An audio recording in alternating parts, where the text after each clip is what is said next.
بسم اللہ الرحمن الرحیم۔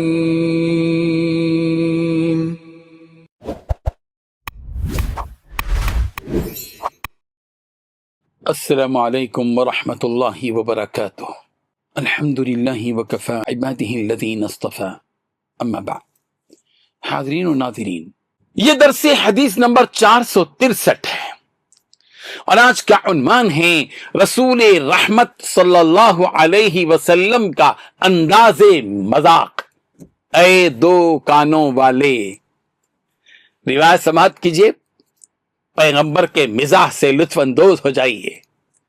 بسم اللہ الرحمن الرحیم۔ عن انس بن مالک رضی اللہ عنہ ان النبی صلی اللہ علیہ وسلم قال له یا ذا الاذنین، قال محمود، قال ابو اسامہ یعنی یمازحہ۔ ترجمہ یوں ہے، حضرت انس بن مالک رضی اللہ عنہ فرماتے ہیں کہ رسول رحمت صلی اللہ علیہ وسلم نے انہیں فرمایا، اے دو کانوں والے۔ راوی محمود بن غیلان کہتے ہیں کہ ابو اسامہ نے کہا، یعنی آپ صلی اللہ علیہ وسلم نے ان سے مزاح کیا۔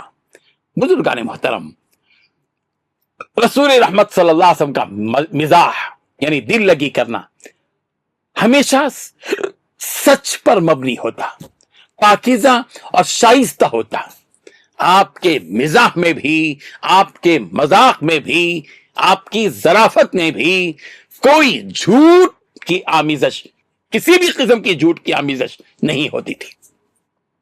رسول رحمت صلی اللہ علیہ وسلم کبھی کسی کا مذاق اڑانے و دل دکھانے یا کسی کو حقیر کرنے کے لیے مزاح نہیں فرماتے تھے، بلکہ رسول رحمت صلی اللہ علیہ وسلم کا مقصد آپ کے مزاح سے دل جوئی کرنا، محبت کا اظہار کرنا، ماحول کو خوشگوار بنانا ہوتا تھا۔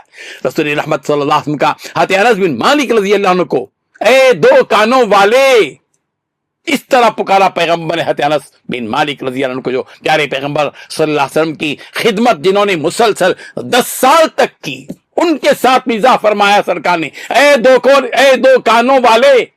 یہ کہنا حقیقت میں ایک لطیف اور معصوم سا جملہ ہے، جس میں کوئی طنز بھی نہیں، تحقیر بھی نہیں، بلکہ شفقت ہے، قربت کا احساس جھلکتا ہے۔ رسول رحمت صلی اللہ علیہ وسلم اپنے صحابہ خصوصاً بچوں اور نوجوانوں سے بہت محبت اور قربت کے ساتھ پیش آتے تھے۔ سیدنا انس رضی اللہ عنہ کم عمری سے رسول رحمت صلی اللہ علیہ وسلم کی خدمت میں رہے اور آپ انہیں محبت بھرے الفاظ سے مخاطب کرتے تھے۔